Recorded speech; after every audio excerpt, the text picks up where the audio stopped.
রাহাত টেবিলে বসে পড়ছে। হঠাৎ টেবিলের ড্রয়ারে একটি পুরনো পেন্সিল দেখতে পায়।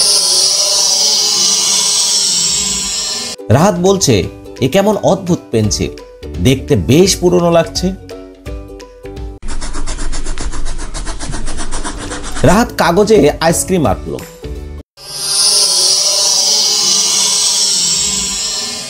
হঠাৎ করে কাগজ থেকে সত্যি আইসক্রিম বের হয়ে এলো। রাহাত হাসি দিয়ে, উফ, আসল আইসক্রিম, মজা হয়ে গেল। রাহাত খেলার মতো করে সিংহ আঁকলো। মুহূর্তে গর্জন করতে করতে আসল সিংহ বের হয়ে এলো। রাহাত চোখ কপালে তুলে, ও না, এটা তো ভয়ঙ্কর, আমি কি করব এখন? রাহাত আবার শান্ত হয়ে কাগজের রাবার হাতে নেয়। সাহস করে আঁকা সিংহটাকে মুছতে শুরু করে। আস্তে আস্তে সিংহ অদৃশ্য হয়ে যায়। স্বস্তির নিঃশ্বাস ফেলে, উহ, শেষমেশ বুদ্ধি খাটিয়ে পারলাম। রাহাত আবার কাগজে পেন্সিলটা রেখে হাসছে।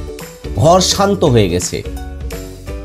মনে রাখতে হবে, কোনো সমস্যাই বড় না, যদি আমরা মাথা ঠান্ডা রেখে বুদ্ধি খাটাই।